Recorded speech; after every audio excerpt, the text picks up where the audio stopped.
Brilliantly prolific and not overly concerned with literary polish, Philip K. Dick left a lasting mark on psychedelic and science fiction literature. But his greatest impact was on cinema, especially visionary films about cutting-edge technology. What ties all Dick adaptations together? The fact that no one has dared or managed to bring his stories to the screen in full. Most directors pick one or two of his ideas and build a producer-approved world around them. Some adaptations work better than others. A few fall flat entirely.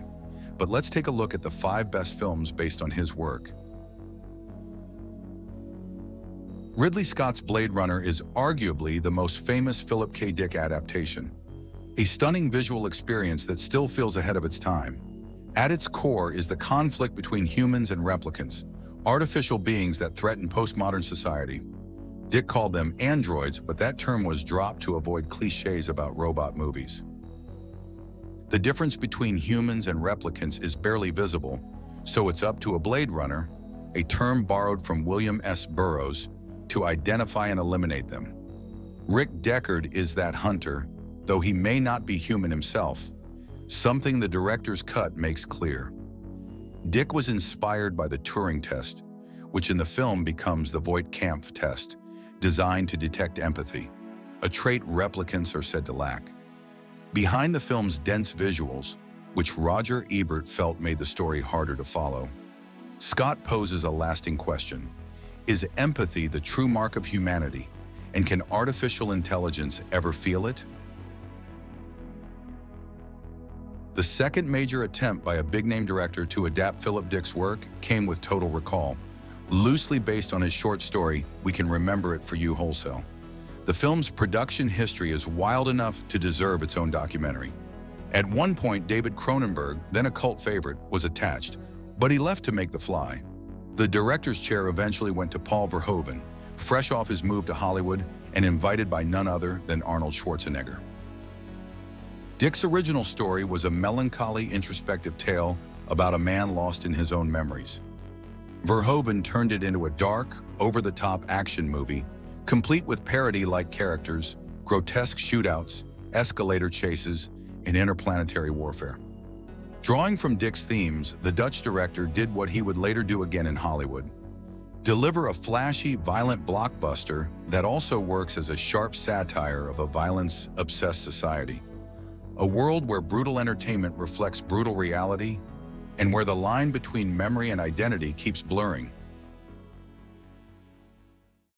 Filmed during Steven Spielberg's early 2000s fascination with mind-bending sci-fi, Minority Report explores the nature of time and our desire to control it. From the opening moments, the differences from Dick's original story are obvious. In the book, protagonist John Anderton is an aging, balding man who complains about getting fat, a far cry from Tom Cruise in peak action hero form. But the changes go deeper than appearances. Dick's story is more of a cautionary tale, warning about the dangers of meddling with time and fate. Spielberg, however, is no pessimist. He builds a sleek, immersive vision of the near future, and ultimately puts his faith in human reason and moral choice.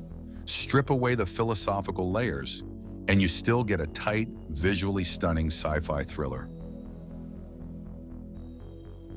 This is perhaps the strangest adaptation of any Philip K. Dick novel, a late work where the author moved away from pure science fiction and into a kind of deeply personal, psychedelic realism. It also marked a turning point for director Richard Linklater, known more for his films about human relationships than dystopian drug paranoia.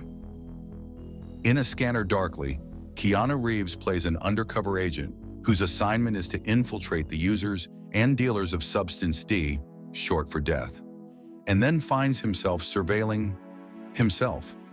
Surrounded by a cast of grotesque addicts and shady characters, he slowly unravels in a web of surveillance, double identities, and crumbling perception. The story is openly autobiographical. Dick lost many friends to addiction, and the film ends with a haunting tribute, a long list of those who didn't survive. But he doesn't romanticize or excuse their deaths. He saw them as victims of weakness, defeated in a personal battle with drugs, not martyrs, but casualties of a war they couldn't win. Based on 1954 story The Adjustment Team, George Nolfi's The Adjustment Bureau is a fast-paced, surprisingly charming film. While the original story focused on a real estate salesman with the ability to briefly step outside reality, Nolfi's version creates an entirely new plot and characters, staying true to Dick's spirit. Matt Damon's David, a dark horse Senate candidate, meets Elise, a dancer, and sparks fly immediately. But their romance is interrupted by a mysterious group of fedora-wearing figures from the titular Adjustment Bureau, who control reality and destiny through a sacred document known as the Plan. As David and Elise defy fate and attempt to alter their future, the film explores metaphysical themes, with the Bureau members shifting between ominous and divine, reminiscent of the angelic figures in Wim Wenders's Wings of Desire. Nolfi has openly stated that the film's goal is to provoke questions, much like any great piece of art. In the last decade, several series based on Philip K. Dick's works have been released, but this one stands out as one of the best. It manages to retain the plot's madness from the original source material while still being an engaging, high-stakes TV show. The Man in the High Castle wasn't the first, but it was Dick's most successful venture into alternate history. His detailed imagining of an America divided between Nazi Germany and the Japanese Empire earned him the prestigious Hugo Award. In the series, life in the new Nazi state is portrayed somewhat stereotypically, but the anti-fascist underground movement is clearly defined. The central struggle for the characters, however, is for the existence of the true reality, one where fascism was defeated by the Allies. In the series, the evidence of such a reality is an archived film reel containing actual wartime footage in which Berlin fell, which is strictly prohibited, and those caught distributing it are severely punished.